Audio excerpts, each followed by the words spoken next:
Bien, entonces, para que exista un proceso judicial necesitamos tres elementos fundamentales. Un conflicto, es decir, una oposición de intereses entre dos sujetos o dos partes, y un sujeto imparcial, quien será el que dirima ese conflicto.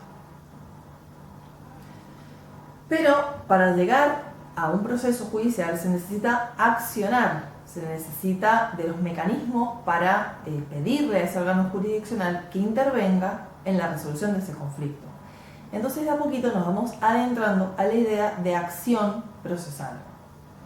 Pero para llegar a este concepto de acción necesitamos saber qué es la pretensión. ¿Qué pasa? Cuando se genera un conflicto entre dos sujetos, supongamos un vendedor y el comprador. El vendedor hace la entrega de la cosa y el comprador omite pagarle el precio al vendedor. Entonces el vendedor, ¿qué va a querer? Y bueno, que un órgano judicial, o sea que el juez, dirima ese conflicto y lo obligue al comprador a la entrega del precio que le deben al vendedor.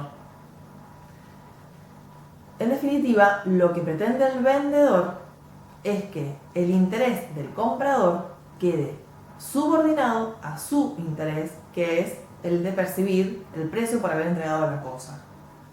La pretensión en definitiva es esta declaración, esta manifestación de un sujeto de que su interés prevalezca sobre el interés del otro.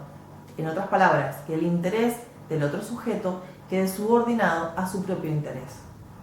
Esa pretensión se va a ejercer a través de una demanda judicial. Esa demanda es este acto procesal de suma importancia que da inicio justamente a un proceso judicial. Sin la interposición de la demanda no podemos hablar de un proceso judicial. Esta demanda podrá ser incoada, podrá ser interpuesta a través del ejercicio de la acción procesal.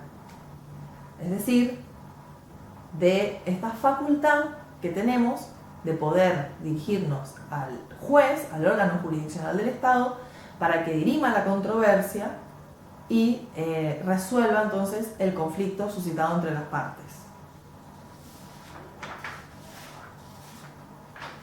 Entonces esta es la diferencia entre demanda, pretensión y acción. Ahora bien, se vuelve fundamental para que podamos hablar de proceso entender qué son los principios procesales. Los principios procesales son estas ideas fundamentales, estas ideas que inspiran justamente al legislador y que son justamente por ese motivo anteriores a los distintos procesos, a estas distintas estructuras que el legislador va a prever para poder dirimir las distintas controversias que se susciten en la realidad social. Entonces, estos principios son anteriores a los procesos e inspiran, como les decía, al legislador para crear estas estructuras procesales. De estos principios hay algunos que son de carácter fundamental, de carácter natural, como se denominan, porque sin estos principios no podría hablarse válidamente de la existencia de un proceso.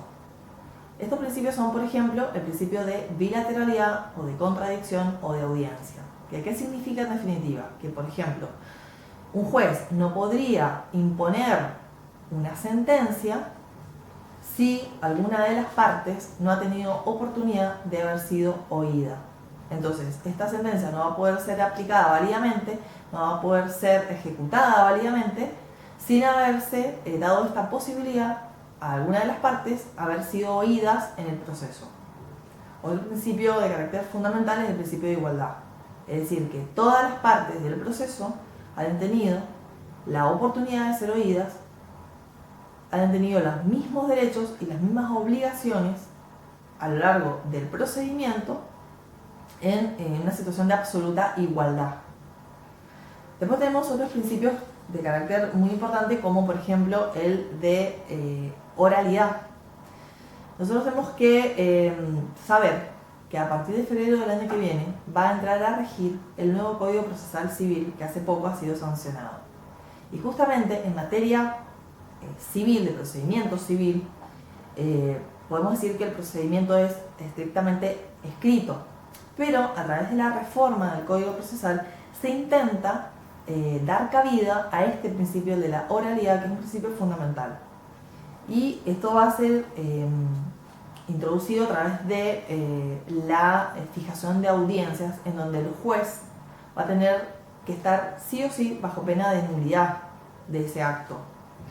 Y con este principio de oralidad lo que se logra es justamente acercar al juez a la realidad, al conflicto, al proceso, a las partes. Y esto también se vincula entonces con este principio, que es el principio de inmediatez, esta necesidad de que el juez tenga contacto con esa realidad. A su vez, otro principio fundamental en materia procesal civil es el principio dispositivo. Es el principio que dispone que las partes sean quienes, digamos, le acerquen al juez las distintas alegaciones de los hechos, o sea, las versiones de los hechos, el material probatorio, y que en definitiva el impulso procesal esté en cabeza de la parte actora, fundamentalmente, y de la parte demandada. Es decir, que si no hay un pedido de parte, el juez no tiene la obligación de impulsar el procedimiento. Bueno, eso también con la reforma del nuevo Código Procesal se va a intentar cambiar. No dejar de lado el principio dispositivo, pero sí darle al juez un mayor protagonismo y que se introduzca el principio de oficiosidad. Es decir, que ya no solamente las partes impulsen el proceso, sino que también lo haga el mismo tribunal. Bueno, lo que queremos dejar en claro es que estos principios son fundamentales. Entendiendo estos principios se va a poder entender toda la idea del proceso, del procedimiento, de actos procesales y demás. Por eso es importantísimo poner especial atención a estos principios.